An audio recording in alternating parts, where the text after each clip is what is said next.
Y'all, I can breathe easy now. I'm not gonna be sued.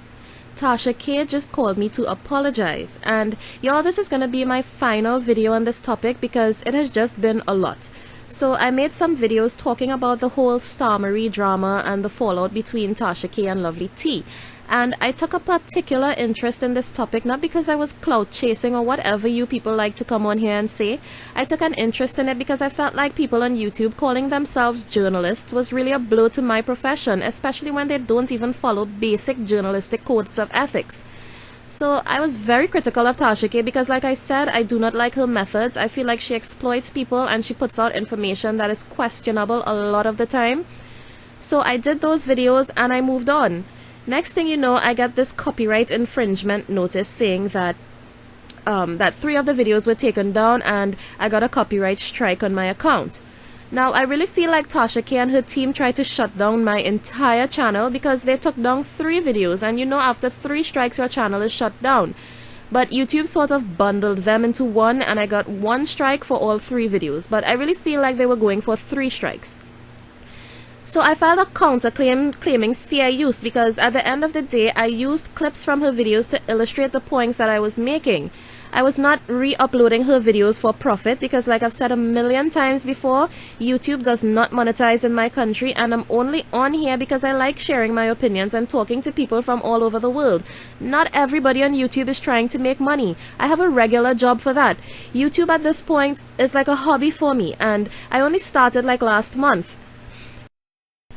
So I sent a counterclaim to YouTube and I'm here waiting for a lawsuit because that's what the email YouTube sent me said, that by counterclaiming I was initiating a legal process.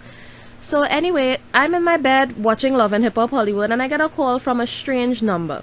And I answer it thinking, okay, who the hell is this? And the person's like, hi, this is Tasha K. So I'm thinking, Jesus Christ, this bitch is calling to threaten me with a lawsuit this hour of the night because it's like after 8 p.m. here.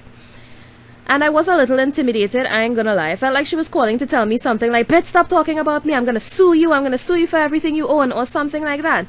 But she starts apologizing, saying that her team was removing videos of people talking about her using clips without giving credit. And she said her team was going after the big channels and I just got caught up in it because she didn't realize that I was so small. And I only have 800 subscribers. Now, I'm not buying this at all because Pretty T from Bitter and Sweet Blog also got flagged and she's a small YouTuber below 1,000 subscribers as well. So I think Tasha K was banking on me being intimidated and not pursuing the issue, but once she realized that I was pursuing it, she backed down. Now, I did tell her that I was going to make a video about her response, and y'all, I feel like even though she apologized, she did it in a very condescending way. It was like, I didn't realize you're so small. You only have 800 subscribers. And then she threw me a backhanded compliment saying that I'm doing great work, keep it up.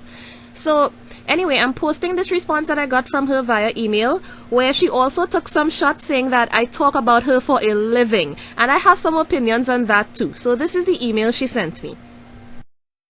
So she said, hey Camille, my apologies for your videos being flagged. I asked my legal team to monitor my brand. My videos are being re-uploaded without credit being given and false allegations being made about my platform. I see that they flagged your videos. I will have YouTube release the copyright immediately.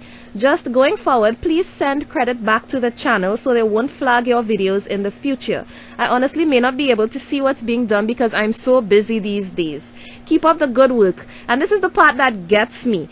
Looks like you drag me for a living. I ain't mad at you, girl. Get those coins. My name is good for that.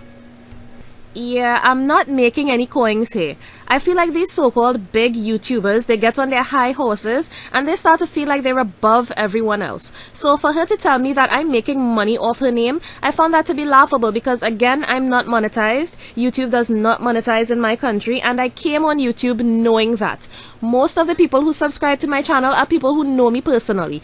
And YouTube for me is like an online diary, just sharing my life and my opinions on stuff. So her saying that her name is good for making coins, it showed me even more how stuck up she is. No, Tasha K, I'm not making coins from giving my opinion on anything here, including you. I don't talk about you for a living. Unlike you talking about celebrities for a living. No, I write news for a newspaper for a living. I talk about trending topics on YouTube for fun. You happened to be trending. Not everybody takes this as seriously as you do with your lawyers and your team and whatever else. There are people on here for fun, people who are just here because they like the interaction, they like sharing their opinions, and I feel like someone as opinionated as her to flag people's videos is just hypocritical, and I'm not buying the excuse that she gave. To me, this was a clear attempt to intimidate me because the big YouTubers that she said her team was going after, their videos never got removed. So yeah, I would have rather that she had just not contacted me and just sent her communication to YouTube, let the videos be restored and leave it there, because that condescending conversation about her brand and her money being affected and me being so small with only 800 subscribers and that email with that shady line about me getting paid to talk about her, it just left me with a really sour taste in my mouth. And one of the most interesting things she said was that she's a person. Before anything else, she's a person. So people should consider that before talking about her. So I had to ask, aren't the people you talk about people too? Don't they have feelings? So y'all, like I said, this was fun to talk about and all. It was fun to almost get sued, but I'm over it. I'm still kind of flattered that I managed to cause this much ruckus in only a month on YouTube.